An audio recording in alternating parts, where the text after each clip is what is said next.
Fellow citizens, as the newly appointed Secretary of the Upper Peninsula Libertarian Party, the UPLP, it is both my pleasure and displeasure to make a statement about last Sunday's announcement by the Michigan Department of Health and Human Services Director that starting today, November 18th, Michigan will be locked down for 3 weeks.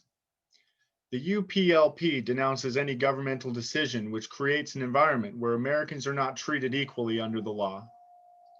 The UPLP supports liberty for all, balanced with personal responsibility by all. We support people's free choice to govern their own actions, so long as it does not use force to bring harm to another person. The government's pandemic response includes the use of force to control the behavior of common citizens, and comes at the cost of civil society itself, dividing people from their neighbors and their loved ones. While divided, we may fall.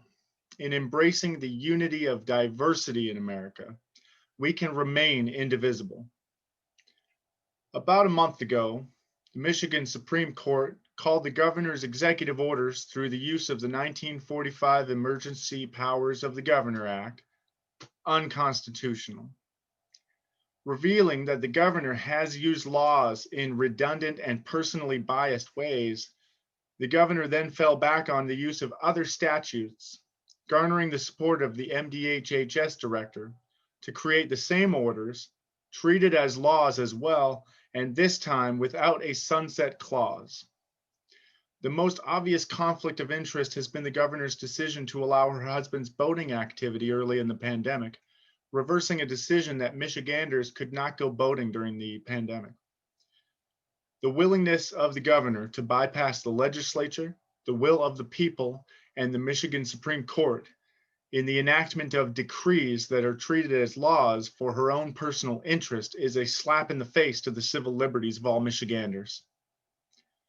The Michigan Constitution, Article 1, Section 2 says, "No person shall be denied the equal protection of the laws." For that matter, the next sections guaranteeing the right to practice religion and express oneself freely are under threat as well. Every class of people that are without adequate representation have been targeted with fines and penalties for constitutionally protected activity. Compounding the issue, the sheer number of exemptions that have been applied to the select classes of people have created a two-track justice system, not by the bounds of what is right or sound policy, but based on how difficult it is to legally take away the civil rights of those select groups. This breaches the Libertarian Party's most cherished principles of liberty and justice for all. All people must be given equal protection under the law. This treatment of a new class of people dubbed essential has been the most disrespectful order given by the governor. The idea that one person may be essential to society while others are not is personally offensive to me.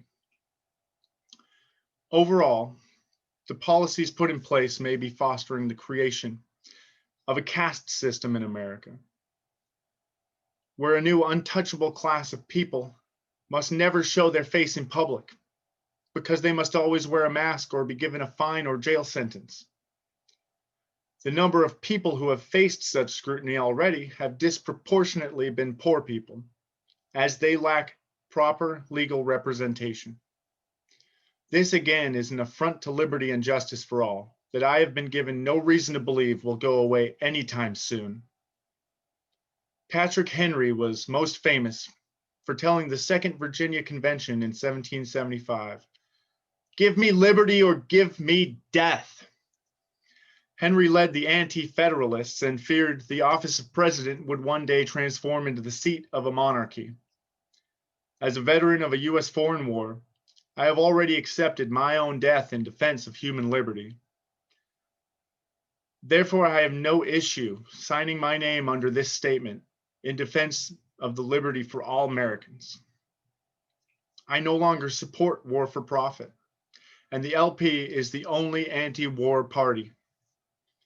Please support us by living the principles of liberty. Educate yourself about those rights you have and respect the rights of others.